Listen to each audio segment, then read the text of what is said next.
Hello, everyone. Welcome to another episode of the podcast. I'm joined here by Liz Williamson, who's a dentist. So today we are going to be having a very interesting discussion about diet and teeth. So I'm very excited to have you joining me here, Liz, and welcome. Well, thank you, Shukul. It's great to be here. Fantastic. So first of all, Liz, if we just talk a little bit about you and your journey towards, finding out about a plant-based diet and how you came along this information about changing your dietary patterns and what that's meant for you and how that's impacted your life. Okay, it's quite interesting, really, because I came across it accidentally, although I've always had an interest in health and fitness, and I always assumed that we were eating a healthy diet. And I'm a mother of 3 children who are all active in sport, and at that point in life we were all competing in cycling and had our own goals and training heavily, and life's quite busy, and I was doing a course which it's just a personal development course which required me to pick a project to for something that was valuable to me, that I wanted to make a difference in. And I decided that I would open a public workshop for people to meet their dental professionals in our area. So that would be the dental therapists, dental practitioners, and hygienists, and visiting specialists.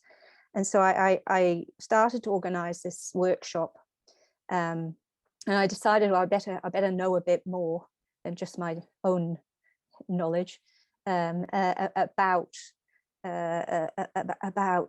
public dental health and aspects that people might ask questions about. So I came across a New Zealander who produced Latto's, his name. I'm not sure of his first name. I've forgotten now. And he did a series of quite interesting investigative journalism, I guess you'd call it, into aspects of lifestyle and the impact it's having on people's health. And one of them was about tooth decay.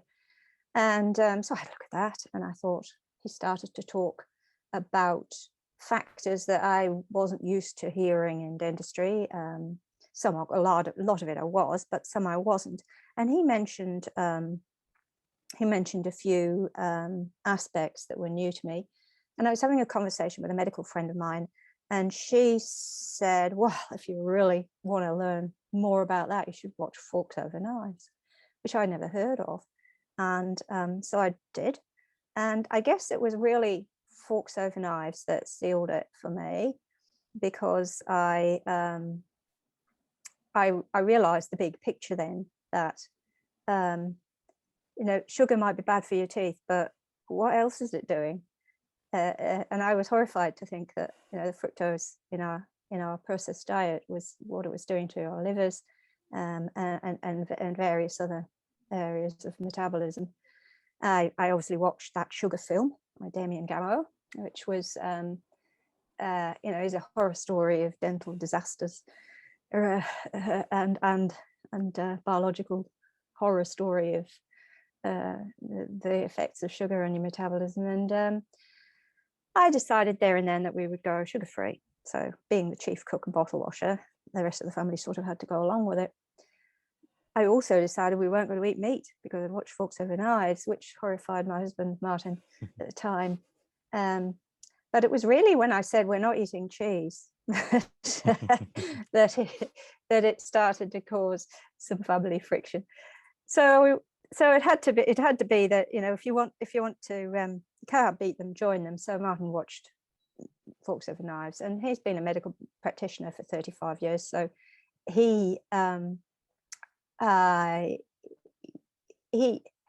when he saw Esselstyn's contribution to Forks Over Knives, he realized he'd heard that about someone curing heart disease with diet in the 90s. And he had thought at the time, oh, that's really interesting. Nobody's done that before. I'll hear more about that. was a busy general practitioner at the time, and head down, tail up, and realized watching Forks Over Knives that he had never heard any more about that. And that whetted his appetite for more.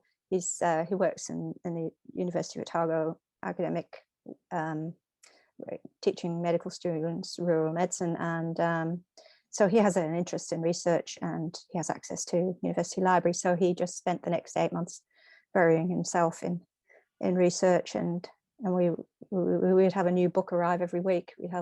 We'd watch all the DVDs that were available. Netflix got raked over, and we started to explore the world of plant-based nutrition with a full wider beam on health, starting with ourselves. So we became whole food plant-based entirely over about 10 months, and started to notice improvements in various little things, because none of us could say we had a medical condition, but just subtle things like recovering better from training. You had more energy to get into the next session. I had the beginnings of thyroid goiter, which I didn't enjoy the thought of surgery, and within 3 months it just disappeared. Now, of course, that's just an association, and it could have been anything. However, the surgeon had told me that it was very unlikely to change, but it did. It's gone. Just joint pains in general. So from that point, we went to conferences. We started to meet a community out there, and it was in the first New Zealand plant-based conference that was organised 2 consecutive years in Gisborne by Nick Wright and Morgan Smith, subsequently sabotaged by COVID and not yet revived, that we met, and we heard your story and Shami's the story, which, amongst many others, was just sealed it really for us. So that's now our main approach to health, and that's in the way that we want to be a part of the solution, not the problem. Yeah, fantastic. That's a really good way of talking about it, isn't it? And it's what I see is, when we are open-minded about something and evidence is presented to us that might, I guess, contradict our worldview at the time, do we ignore it, or do we actually decide, okay, well, maybe I need to look further into this? And that's exactly what you guys did. And even though you may have had some preconceived notions around what was healthy and what wasn't, when you were presented with it, when you did the research and you watched it, you were, I guess, confronted with the information, and you had to decide what are we going to do about this new information. And I guess, my mantra is, when you know better, do better. And so obviously that's what you've done. So that's fantastic. It's obviously had some really profound impacts on yourself and your family as well.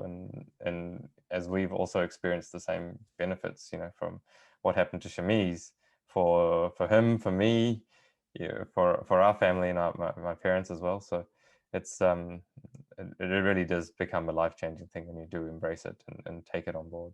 It just depends on, it allows you to see that you don't have to be fixed in where you are now, on the continuum of health, from being really unhealthy to really healthy. Where are you? It gives you that space to pause, and you think, well, really, where am I? This might not just be about physical fitness and performance. This might be about my actual health. And of course, that's generally easier to appreciate when you get ill, and if you get ill, or someone that you love gets ill, or you get older, because there is an assumption around that's popular in the world today, which is that as you age, you will get disease.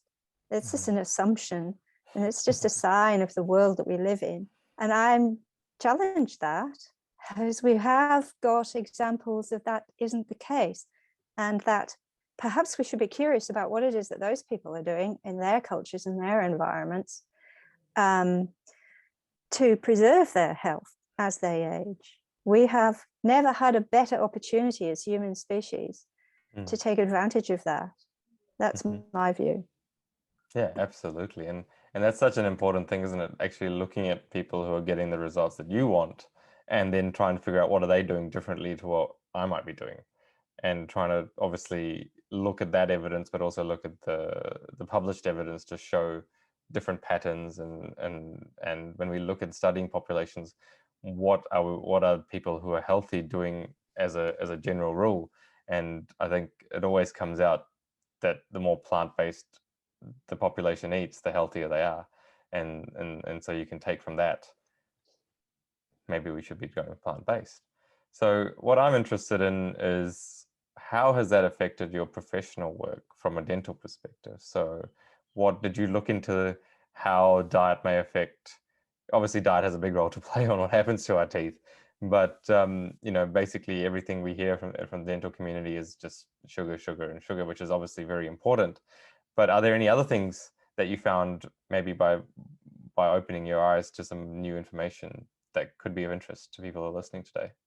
Well, it made me curious about how we have arrived at a situation where almost everyone has some decay at some level, or erosion, or gum recession, or gum disease, or crowding, or collapsed occlusion, and people, I'm not the first person to wonder that. Plenty of enlightened minds in the past have pondered that, and several people have actually gone and checked out societies where that hasn't been the case. And also, you know, anthropologically, I came across an excellent paper, which was really lengthy. However, it took a meandering route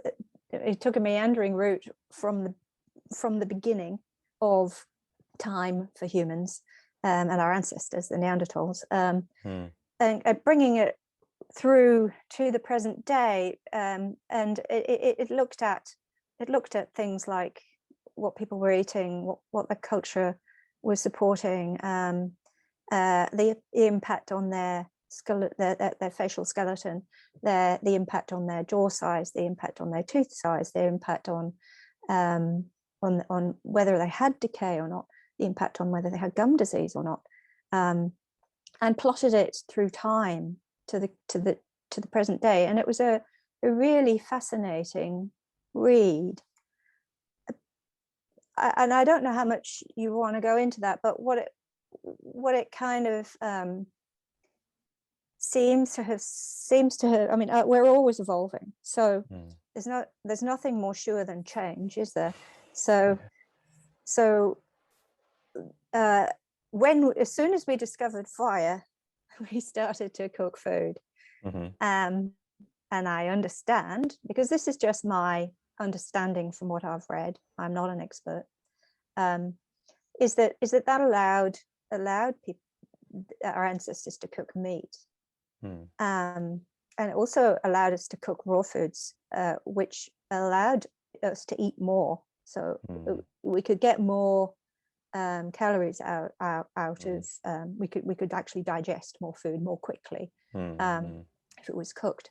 And that, if you've got more energy, you can do more stuff, and you can evolve a bigger brain, which is a hugely energy consume. Absolutely.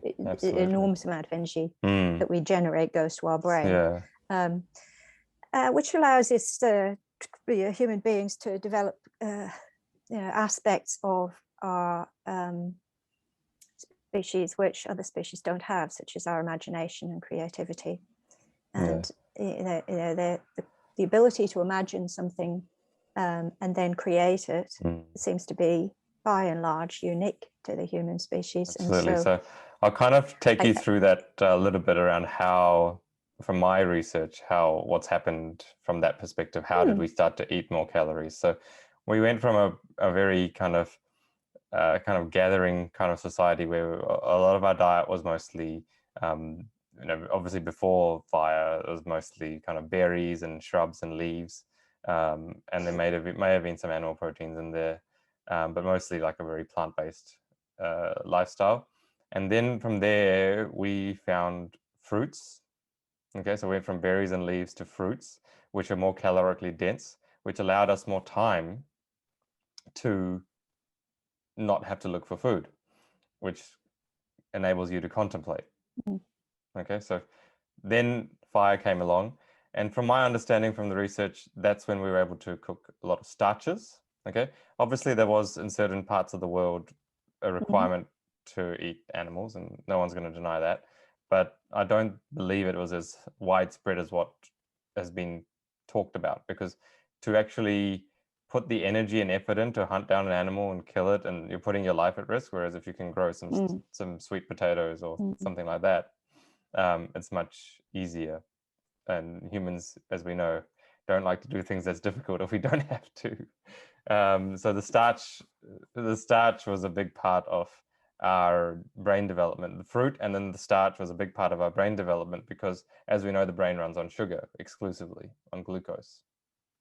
So the brain functionality was mainly that kind of enlargement to grow the size of the brain was, I believe, firstly because we found very calorically dense fruits, and then the cooking of starches as society grew, and then agriculture kind of really pushed that along. And I just point out that you know, for people who are listening, that the brain doesn't need sugar to arrive as sugar. We're actually designed to break down carbohydrate into sugar. That's what we're designed to do. Yeah. And so no, one doesn't need to go eating simple sugars. No. to fire up your brain. I'm definitely not recommending that. So yeah, we've got plenty of carbohydrate. Yeah, we've got simple sugars, obviously, in the form of fruit, and we've got complex sugars in the form of starches. And in the body, once you eat the complex sugar, simple sugar is like single molecules, and then complex carbohydrates are sugars that are bunched into chains.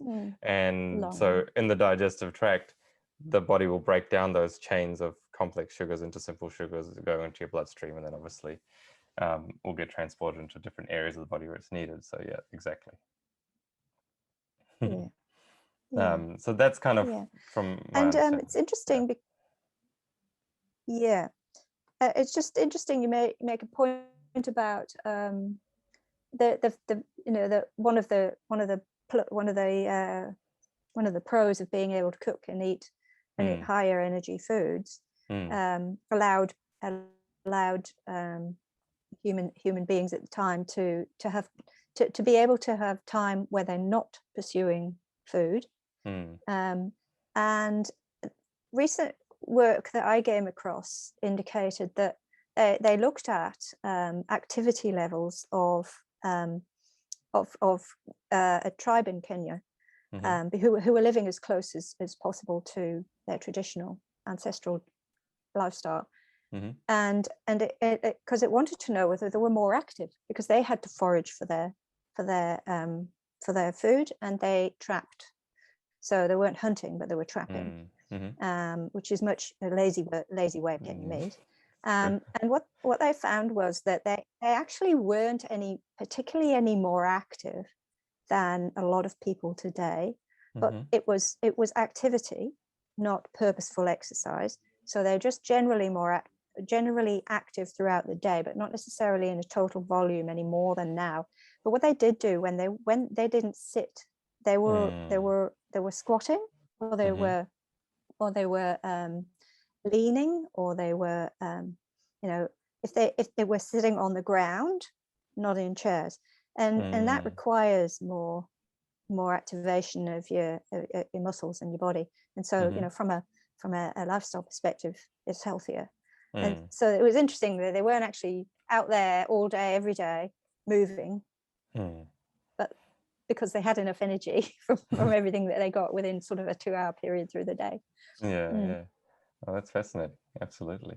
And so moving back to I found it quite fascinating when we heard you talk in Gisborne about the dental structure and how that's changed Shall we go into that a little bit, and then we'll talk about how the Can food do. affects teeth? Because I think it's really fascinating how the jawline and things like that has changed over time, and obviously how that's impacted our teeth as well. Yeah. So with with the advent of cultivation of grains,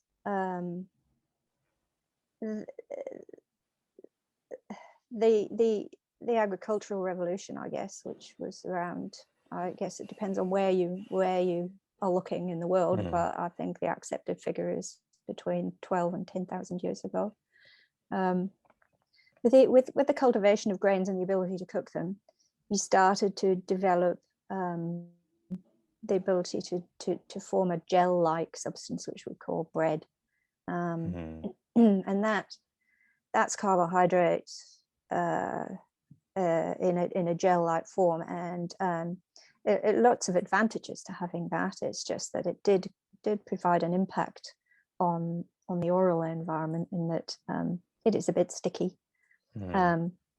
In general, ancestors didn't have decay.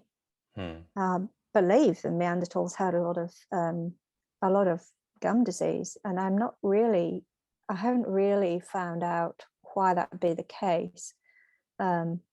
However, because if you're eating a diet that's rich in plant foods, you are generally eating a lot. If you're eating them from a wide range, which when you forage, you will do according to what's available in your range, then you're eating a lot of anti-inflammatory compounds and a lot of antioxidants, and that generally helps the bacteria that inhabit your mouth from not being quite as set up to cause damage through inflammation. And if you include a lot of leafy greens, then it's generally stimulates the type of bacteria that can metabolize the nitrates from them into nitrous oxide.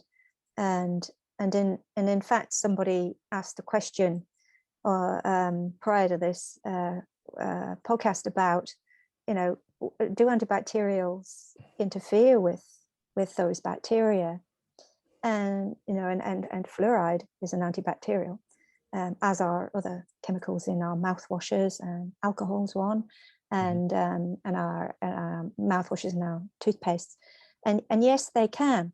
However, so on the face of it, we shouldn't be doing those things. Perhaps we shouldn't be putting those things in our mouths because it's going to damage the healthy bacteria. However, if it all depends upon the context. What are you eating? So if you're eating the standard Western diet, the cost benefit of having the fluoride and the antibacterials greatly outweighs the impact that it might be having on some of the healthy bacteria. If you haven't got a healthy mouth, then you've got to minimize the damage. So we end up back in a medical scenario where you're treating the symptoms, not the cause. So back in the day, most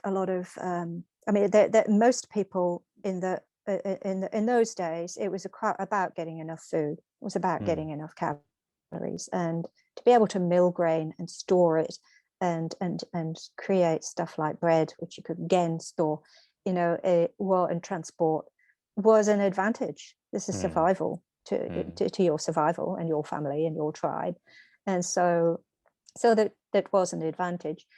Most people in those days, there's very little decay around unless you had a source of free sugars such as honey.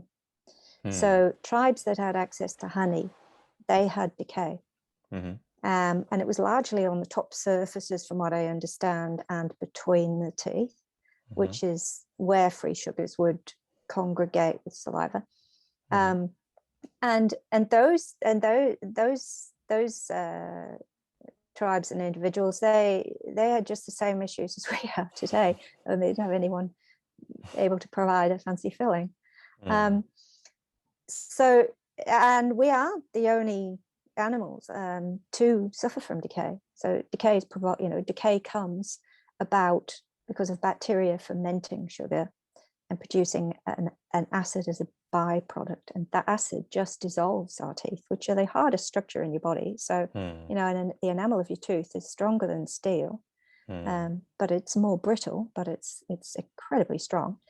And so if you are to minimize that, obviously, then you want to have bacteria in your mouth that are generally not producing. They don't have to survive by metabolizing sugar. That they metabolize nitrates instead, or they contribute to health rather than not. And you to say it's the same effect happens with your oral microbiome as happens with your gut microbiome, is that it reflects what you're eating. So if you want a healthy microbiome in your mouth, then you need to eat a calorie sufficient diet with lots of plants, foods, and whole grains. Back in those days, the diet was pretty rough. Although a lot of food was cooked, a lot of food wasn't. And so there's a lot of grit in the diet, and there's a lot of heavy attrition. And although originally our jaws were forwards on the face like a chimpanzee's, over millennia, they shifted back and down, and so to sit under the skull as instead of in front of it, and the teeth themselves have generally got smaller, and the jaws have generally got smaller, as reflect that from the data from anthropology indicates that that's a result of diet. Forces on the teeth and jaws haven't need to be so great because we aren't ripping tubers apart out of the ground and ripping them apart with our teeth. We're not crunching through the bones of small animals. We're nowhere near needing the force that our ancestors needed to grind up food. So the teeth, the pull of the muscles on the bones that support our jaws has diminished, and they don't need to exert the force, so they don't pull on the bone attachment quite so strongly, so that the outer cortical plate of the bone is thinner. So that's more easily deformed. If you lose a tooth, for example, it won't hold its shape so well, and you'll get a little hollow where the tooth was. And if we don't need to be crushing and grinding with such force, we don't need such big teeth. And so the tooth size has got smaller. So that all this has happened over thousands and thousands of years. And if you had big teeth and you were exerting a lot of force because your diet was rough, you wore your teeth out generally. And the human dentition is actually designed to wear out, not to decay out. It's designed for your back teeth to wear flat. It's designed to do that. And as you're chewing your teeth, you'll get wear on the top surface and they'll become flattened. We're designed to lose those pointed cusps. And we're designed for the teeth to shuffle forwards because each individual tooth has got its own suspension system. And so as you chew on one and there's less force on the other, it will move relative to its neighbor. So its individual suspension system has the neighbors rubbing up against each other, and the enamel at that point gets worn, and the teeth get narrower, and they shuffle towards the midline. As they do that, they create a little bit more space at the back, and the third molars, which everyone nowadays has such grief with, they generally get in because the space has been made as you've worn the back teeth down. And in doing that, wearing those back teeth down, wearing them flat, means that your jaw slides further forward because there's none of those cusps holding it, locking it in a position anymore. It can slide forwards and backwards more easily. And so the front teeth rub together and they gradually flatten. So in an adult, a human eating a traditional diet, you will see wear such that the teeth now meet at the front edge to edge, and they're very flat.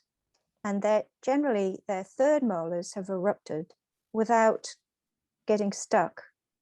The jaw hasn't grown. It's just that the teeth have worn, got narrower, and shuffled forwards. So the observation of people who've looked at going to a traditional to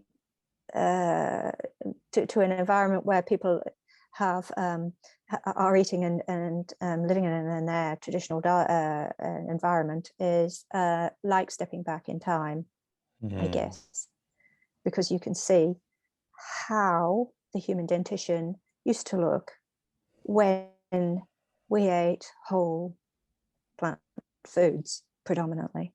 And it generally, the gelling of bread did cause a little bit of carbohydrate to be available between the teeth. So there was the beginning of some decay there, but it did seem to be a relatively stable thing. People didn't have toothbrushes, although decay's been noted in the Egyptians and the Romans. But the Egyptians were 4,000, 5,000 years BC. They had documented decay as we know it and dental problems as we know it. And so I guess that was the aristocracy, not the general population. But as soon as we had an agricultural revolution, most of the peasants their issues were largely getting enough food to eat and nutritional deficiencies. So they would have to fight malnutrition rather than actually overnutrition. With lots of sugars and rich foods. Okay, so interesting you talk about refined carbohydrates because they're not simple sugars. So you're saying that things like bread and flours, can that cause decay because they're a little bit more sticky than something else that we might have eaten? Well, they're carbohydrate, and if they stick, it just means they stay in your mouth longer. And so we have an enzyme in our saliva called amylase, which breaks carbohydrate down into simple sugars. So it'll spend and about 30% of what you eat will get broken down in your mouth. But if it stays there longer, it will get more broken down into those simple sugars. So it just hangs around a bit longer. And how long would that process take? If you had that in the form of I couldn't. You couldn't tell me. I couldn't actually tell you that. But if you compare people eating the same amount of carbohydrate in bread with the same amount of carbohydrate as starch, like sweet potato or something like that, the ones with the bread will have more signs of decay than the ones who are just eating the same carbohydrate but in a starch in the form of a potato. Say you brush that out quickly, will that reduce your risk of that causing the decay or not? So then you introduce, secondary measures to prevent it being there so often. And yes, cleaning food out that's been trapped between your teeth after eating does make a difference. Okay, wonderful. Definitely. And in fact, I just came across a little bit of research on asking the very the small question of whether you should brush before you floss or floss before you brush. Good question. And it did seem that if you flossed first, got the food out, and then brushed with a fluoride toothpaste, it allowed the fluoride into the spots where the food was obviously occupying it first. So if anyone's got that as a burning question, there's the answer: floss first. Okay, fantastic. Yeah, that does make sense. So, okay, and then in terms of, actually, let's just touch on fluoride because that's a controversial topic, and a lot of people in natural health are worried about fluoride. Okay, and I've seen some research around ingestion of fluoride that could be potentially, depending on the quantity that you consume, could be quite, I guess, toxic for the human body. What about topical applications? Is there a difference between ingesting fluoride and a topical application of fluoride on your teeth? Yeah, well, originally, back in the day when fluoride was noted to make a difference to the strength of dental enamel, it was thought that it needed to be ingested to be available when the tooth was being formed, because when a tooth is being formed, it develops in a little bud. It's called a bud, tooth bud, in your jaws, and even as a fetus in your mother's womb, you will have some tooth buds, and so you have to have the raw materials available for that to be mineralized. So your mother has to be eating enough calcium and magnesium and phosphate, lots of trace minerals to promote that, not only in your tooth, but obviously in your bone. And that carries on through childhood. When the tooth erupts, the enamel is fully formed, and the actual what has subsequently been discovered was that the effects of fluoride is much greater on that immature, it's called immature enamel, in the newly erupted tooth than if you have it available during the time when the tooth's being laid down in the jaws. So it changed from we need to be giving children fluoride tablets because most, or pregnant mothers, to well, we need to be making sure there's fluoride available, washing around that newly erupted tooth. And by far, in a way, the most cost-effective, widespread way to get that to happen on a population basis is to fluoridate the water. If you can't do that, then you want to target the population, that the section of the population who are brushing, and give them a toothpaste that's fluoridated. Because enamel, when it erupts, is sort of 99% hardened, but it will absorb at a very superficial level. It will lose and gain minerals in your mouth according to what's available in your saliva. So there is a bit of a dynamic at that superficial level, and it's having the fluoride ion around, which it will lock in the enamel surface, and that makes it less soluble. So it's really just like putting a steel cap around your tooth, as opposed to a ceramic one. So it toughens up the surface. It makes it harder for bacteria to demineralize it. In other words, dissolve it and cause a cavity. So it raises the bar, makes it higher threshold. So it's one way of doing it for people in a public health sense. Of course, it does nothing about the cause. Because So many people a lot of countries have been fluoridizing the water, but it doesn't seem to have had any impact on the rates of decay or dental. Has it? We see decay is rampant in society.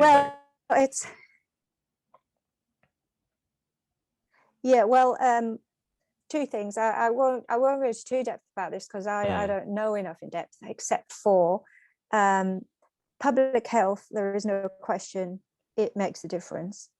However, if you continue to eat foods that will lead to decay, it's not going to do it for you.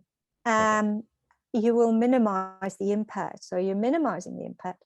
And also, it's a very varied picture, because in some countries, like in New Zealand, until very recently, it's just been left to local councils to decide whether they fluoridate water. And as you've mentioned in the beginning, it's a very emotive subject. And there's not many councils are brave enough to actually stick their hand up and say, "Oh, I will do that," and take the public opinion that will go with it.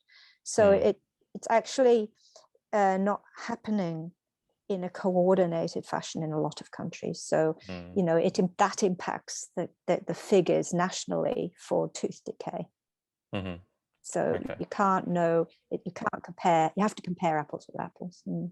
Okay, fair enough. And, you know, I think the main thing that I wanted to really talk to you about is the diet, in terms of what should people be looking at. I mean, I know you're mentioning plant-based foods are kind of what we traditionally have had, but obviously all plant foods contain carbohydrates, and fruits, for example, contain simple sugars.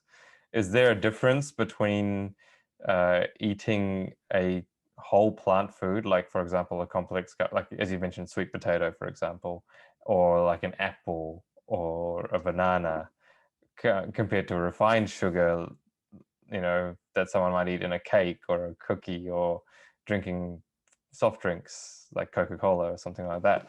What would be the difference, and, you know, what do people need to be aware of when it comes to sugar in their teeth? Yeah, okay. Well, by and large, you can drink a heck of a lot more sugar than you could possibly eat in a whole food form. You know, you could drink 12 oranges in a glass of orange juice.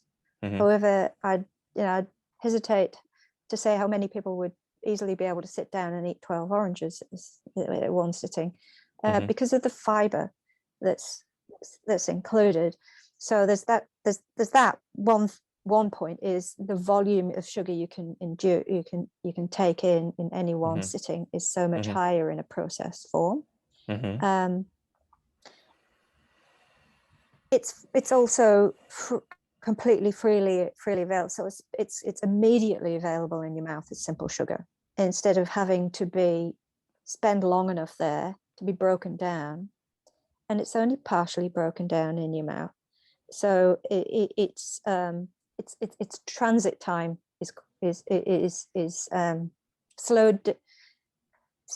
It spends less time in a free sugar form in your mouth if it's arriving as a parcel of food. It has to be broken down in your mouth, and it's only getting partially broken down before you've swallowed it. Chewing food, another aspect.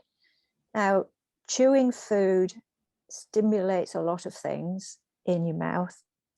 It stimulates the ligament that holds your tooth in the socket, because your teeth are not attached to your jawbone in a solid form. They've got little fibers, the suspension system we talked about earlier, the periodontal ligament it's called, and that, if it's in good health, should just keep your tooth stimulating the muscles, that's stimulating the bone that hold it if you're chewing.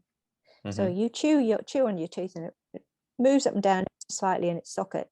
That stimulates the bone which is holding it, and that keeps the bone there. You don't stimulate bone, it disappears. We know that in osteoporosis, if you don't load a bone, it loses its density. And so there's a stimulation from chewing, which also pulls on the muscles and helps support the structure of your face. Now, all that's really important for children as they're developing their jaws, and as they have unerupted teeth in their jaws. So they may have a tooth bud in the jaw, and the baby tooth's being lost. And if you're chewing on that gum, there's been demonstrated recently to stimulate eruption of that tooth in a correct alignment. So unlike if you have soft foods, and that's it doesn't provide the mechanical stimulation to encourage timely eruption and the alignment in a general overall sense. Children definitely need to be chewing food. So smoothies are great. However, it shouldn't constitute your entire breakfast. So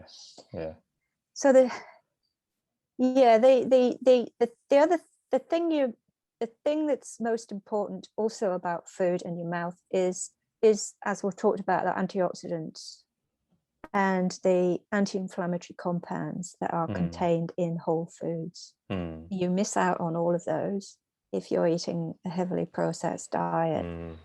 Those are so important. Yes. To to minimize inflammation in your gums, in the health of your tissues, and they also they will promote they will cause the healthy bacteria that contribute to health in your mouth to thrive at the expense of the unhealthy ones, which are always hanging around the corner waiting for an opportunity to grab a hold of some unhealthy bit that you've just eaten and try and cause some harm. You could imagine them as the corner street mugger. So is that the reason why when you do eat like a whole food, like a fruit, even though it does have a lot of simple sugar, because of those antioxidants and the fibers that are contained within it, that it doesn't seem to, I guess, contribute to tooth decay in the same way that a refined sugar would do? Well, the antioxidants and the anti-inflammatories are generally they're acting on your tissues, the soft tissues, the gum, the mucosa, the lining tissues, and the supporting tissues. The sugar that's contained in whole fruit is fructose. It has a different effect on us metabolically than fructose in your canned drink. Right. That's been demonstrated, and I can't go into that because I don't know it in enough depth. However, it's still a free sugar, and yes, people who are eating a high fruit diet will end up getting decay from if they eat a high volume of sugar in the fruit. So it is important to be aware that you will need decent hygiene habits. So clear out trapped food that's between your teeth. When you've eaten the apple, the mango, the pear, what have you, get rid of the bits that are stuck between your teeth. It's not a panacea. By and large, my experience, and I can only speak from my experience, has been that people who are in the situation where their diet constitutes, where fruit constitutes a significant portion of their diet, but is not, it's in balance with the wide range of foods that they're eating. In other words, they're not on a fruit only fad diet or something crazy like that. If they just eat a healthy diet with a large amount of fruit in it, they do better. They might have, in terms of decay and healthy tissues, so their gum health will be excellent. They may have no tartar at all, which is an effect that I'd have to say I've noticed with going whole food plant-based. I don't have any tartar. Same for me, yeah. Just don't have it, yeah. Don't have it at all. I used to have a lot of it. Yeah, I used to have a lot of it, yeah. Yes, yeah, and also mouth odor, bad breath. Correct. So people who are eating, I think we've labeled 5 pieces of fruit a day as to be a sign of a healthy proportion of your diet. So if you're eating quite a bit of fruit like that a day and you're cleaning, you clean out between teeth when you've eaten something and you know stuff stuck there, they do better. Healthier tissues, much less decay. They might have some erosion because fruit is acidic in general, not all of it, but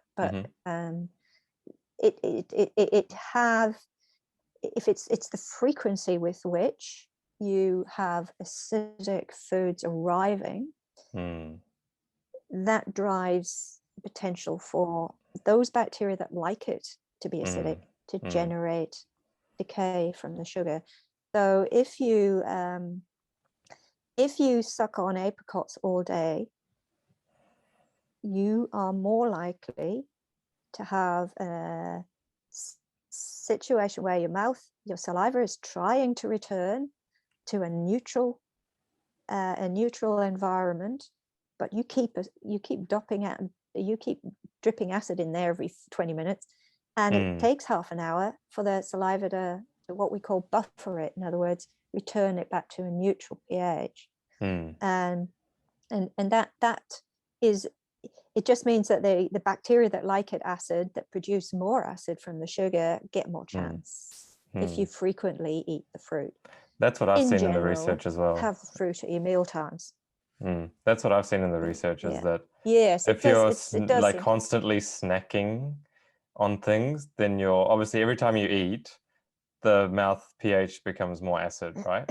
So if you're eating acidic fruits, and so the more often you are eating things, the more chances you're having of that bacteria taking control, or doing what we don't want it to do. Well, I mean, it depends on what you're eating. So if all you snack on is fruit, then there is a risk of that. So it's healthy to snack on whole foods. So there are other things you can snack on apart from fruit. Fruit is a good snack. It shouldn't be exclusive. So you can snack on vegetables. You can snack on nuts and seeds. So eating vegetables and nuts and seeds, eating vegetables and nuts and seeds and things that don't contain acid-causing sugars, they don't make your mouth pH acid. Is that true? Is that correct? Is that what I'm hearing from you? Yeah. I mean, it has to be acidic to. So citrus fruits, for example, contain citric acid. When you squash into them, they release the citric acid into your mouth. So bacteria aren't producing the acid; they just like it acidic, so they thrive. These certain foods have got a higher proportion of an acidic element to them. And it's not just citric acid; there are other ones, but just by and large, those ones you need to be. You don't want to be snacking on them all the time. Vary it. No. Yeah, and that's what that's the point of a whole food plant-based diet, is to have a wide range of things. Yeah, and like that's something that we've taken on board as well, learning about our dental health, is when we eat, we don't eat fruit throughout the day. We would have like for breakfast, us, we eat quite a bit of fruit, but we have pretty good in fact, since I've started eating more whole plants, even though I have eaten a fair bit of smoothies and things since I've started this, my dental health has been far superior to what I used to have, and the amount of work I've had to do on my teeth is almost non-existent. So it's been quite a change for me. Yeah, it's been quite a change for me. But obviously, it's been something that I've had to research a reasonable amount. Obviously, it's really interesting hearing what you're telling us as well. But having a good amount of time between meals is, I think, a good thing, isn't it?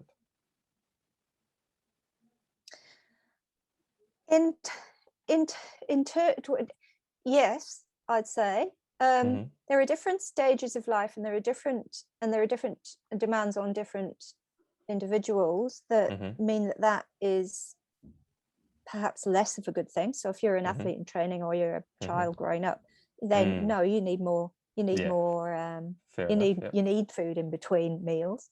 But in general, for the average active human being who's looking for optimal health, then ideally you'd have 3 meals within an 8-hour window, and then you'd have you have a considerable fast overnight. And the human beings are designed to empty out and start again, it seems, in terms of their stomach and their gut. So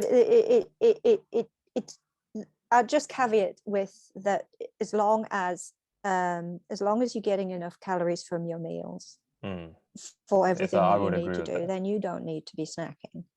Yeah, definitely agree with that. Yeah, absolutely. Okay, that's great advice. So the challenge comes with children, doesn't it? Yes, it now does. you will know that. Yes. And with children, it's challenging because you can only control their environment to a certain extent. Yes, maybe give us your best tips for however, you do have the advantage. feed children in terms of, because they need to eat more often, so we need to be more careful about what we give them and when. So sorry, I cut you off. So finish what you were saying, and then maybe we can talk about how it might be best to look after children and their teeth, because they're a lot more delicate, their teeth, than adult teeth as well. Okay, well, we'll start with baby teeth. So baby teeth, you get 20 of them. They're usually all there by about 2.5. And the rate at which they come through, and the order in which they come through, there's a guideline, but like any like with the second teeth as well, it's very variable. It's hugely variable, and there's a wide range of normal. So so once the baby teeth are through, they've got a really thin enamel. They're obviously smaller, but they have the enamel isn't as thick, so it's more easily breached. And the mineralized material underneath it, called dentine, is not as strong and as resistant to either wear or decay as the enamel. So prevention is the cure for kids. And you shouldn't beat yourself up as a parent, because stuff gets under your radar, and you're trying your best. Every parent is, I believe, in their own world and in their own way. However, the first sign that something's got under your radar might be your child needs a filling. So having breached the enamel, it generally it can be rescued in certain areas, and in certain areas it's not likely to be as well rescued. However, with children being able to manage to have dental care is problematic. I've been able to do work on 3-year-olds, which has required local anesthetic and fillings with very little problem, and I've had 10-year-olds who I can't get anywhere near. So it's best to minimize the need, obviously. In terms of diet, okay, well, kids need little and often, don't they? And it's about, if it's your first child and you're sort of you're in this scenario where you have pretty much got 90% of the control over the environment, then they will model off you.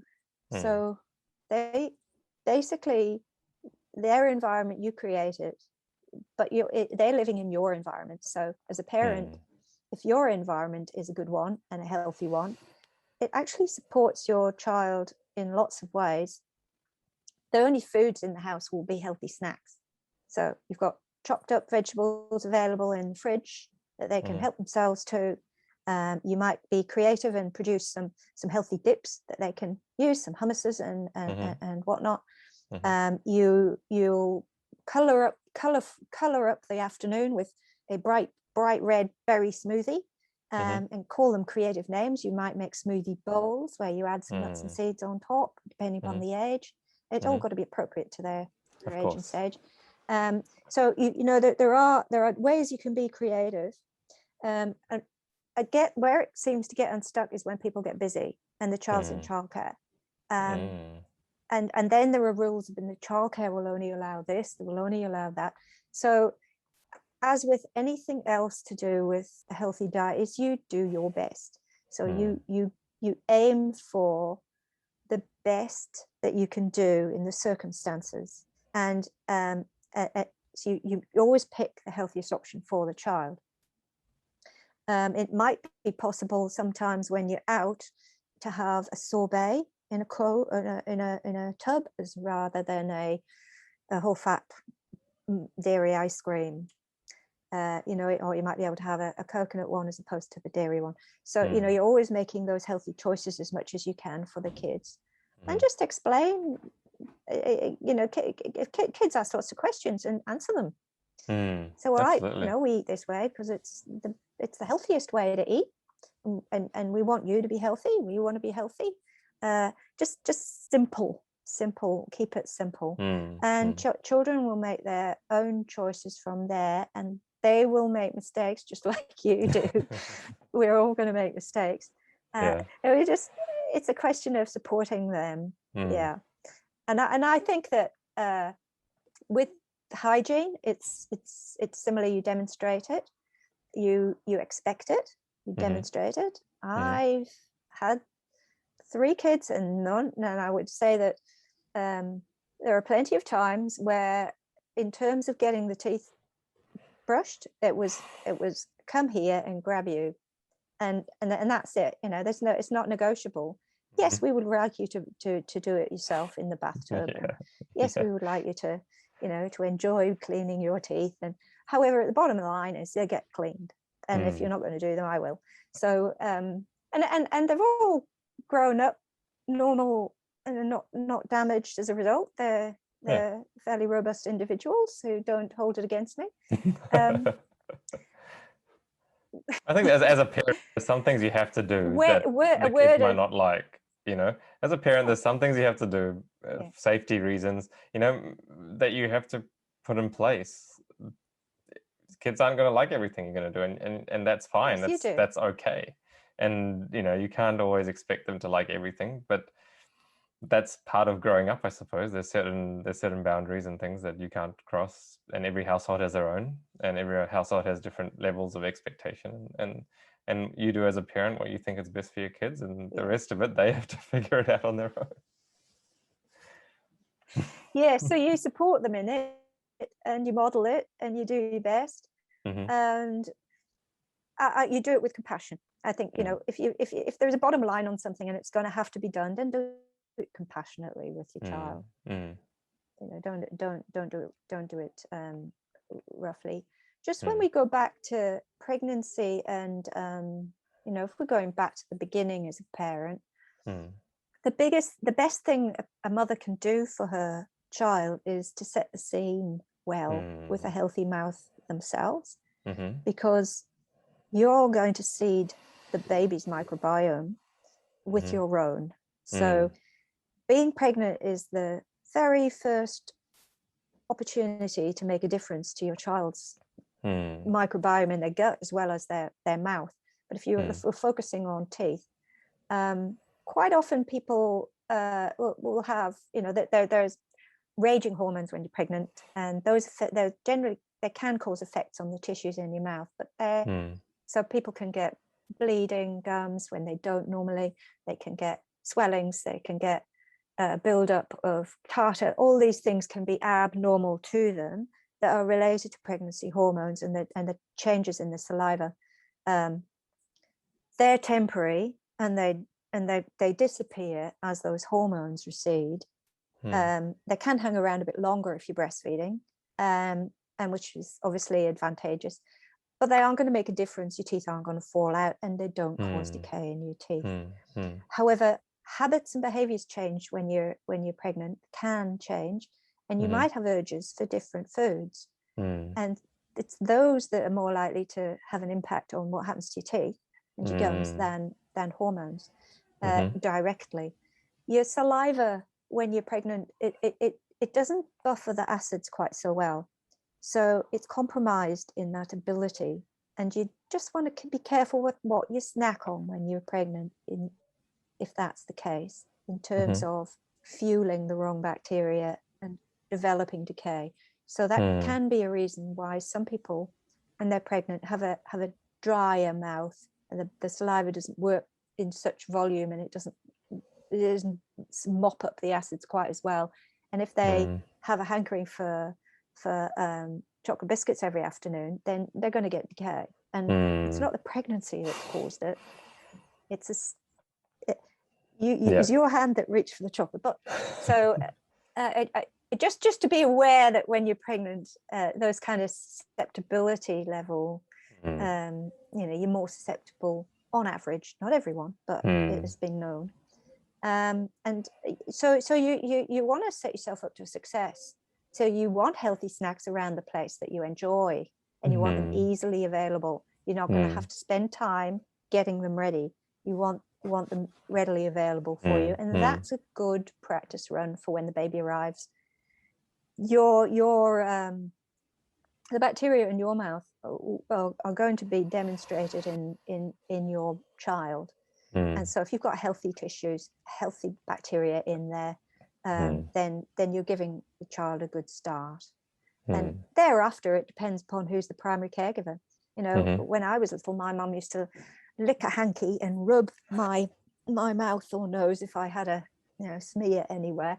And so, you know, your saliva as a mother is in there. So take care of your own mouth. And that's the best start. That's the best start. Yeah, wonderful.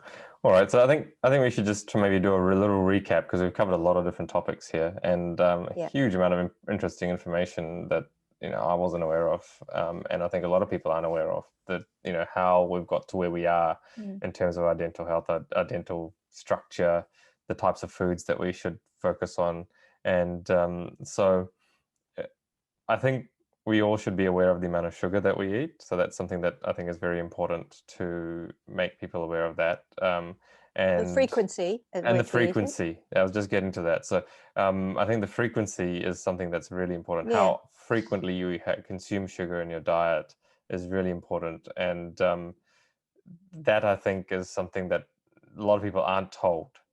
In terms of, it's told don't eat too much sugar, all that kind of stuff. But yes, I mean, there are some healthy foods that contain sugar, such as fruits, and we shouldn't omit them from our diet. But thinking about how often we eat them should be something that's really important. And the other thing is the sticky, simple sugars like dried fruits, for example. That should be something we need to be very, very careful about in our diet, I think.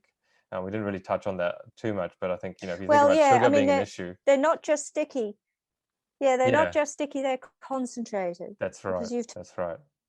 You've taken out a lot of the water, and so they're not only sticky, but they're concentrated. So by all means have some dried fruit, but we can't make that the only offering. Correct. As a snack. Absolutely. And so when it comes to sugar, it's the type of sugar that you eat. So the refined sugars and things, we really want to stay away from those, but also the frequency of sugars. Would that be a really good way to talk about that? Maybe only like having sugar in your diet 2 to 3 times a day, for example, would be a good way to kind of aim for. What would you suggest? Well, if you're eating whole foods that are a whole food plant-based approach to eating, fruit comes, sugar's in foods, and you won't, so if you're not in that world and you're eating processed stuff, then you have to be really careful that you have to set limits around it like that in a much more discriminatory way than if you're eating whole foods plant-based, because it's the same. The rule of thumb with whole food plant-based is eat enough calories from a wide range, and so that will mean you don't eat fruit exclusively as your snack. You're eating other stuff, so that the sugars are dotted around the day, spaced. They're either concentrated or largely at breakfast, and maybe something in the afternoon, but you have other stuff in between. That's quite a different pattern than if you're eating a lot of processed foods and you drink sodas. Absolutely. Okay, fantastic. And maybe to sum up, are there any specific tips you would like to give people, or just as a final kind of advice to give people how to make sure that they give their teeth the best opportunity to avoid, obviously, disease and also decay in their teeth?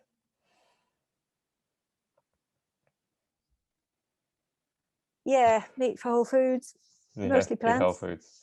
Yeah. Make sure that you pay attention to your mouth. Clean frequently. I have it's what you do on a daily basis that will make a difference. Yeah. So any is there habit such that you thing as have that is cleaning too daily. much? Can you clean too much? Like, should you clean after every meal, or is it enough to clean, after maybe is it better to clean before breakfast, after breakfast, and definitely obviously at night? Right, two things. Can you clean too much? Yes, you can. Mm-hmm.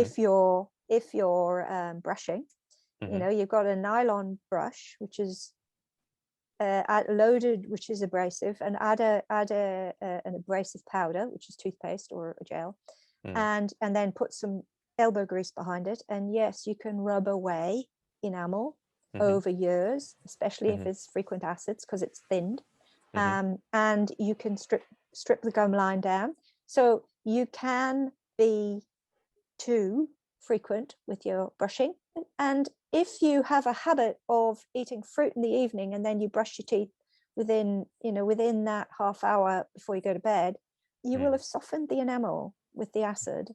And you just need to give it longer for it to recover from that, for your saliva to return to normal, and restore that enamel, because there's a dynamic between the calcium in the minerals in your saliva and the enamel, and it can repair itself, so any softening can be restored. But if you brush in that half-hour window, you may do more damage.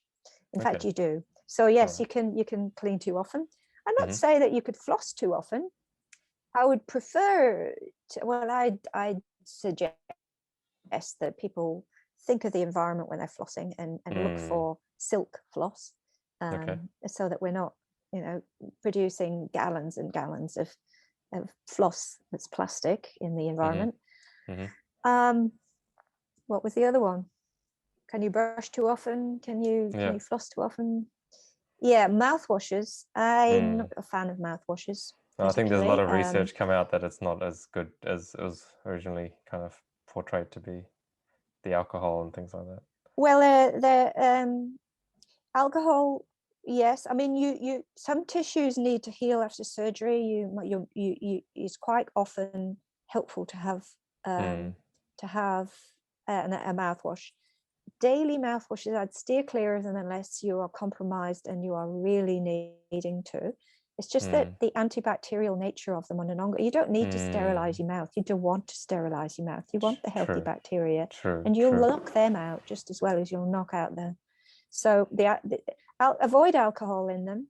There was an interesting study that showed that green tea was as effective as a mouthwash and an antibacterial sense as chlorhexidine, which is the gold standard oral rinse, without the damaging side effects of chlorhexidine, because chlorhexidine has been shown to cause some damage to cells, and it has a risk.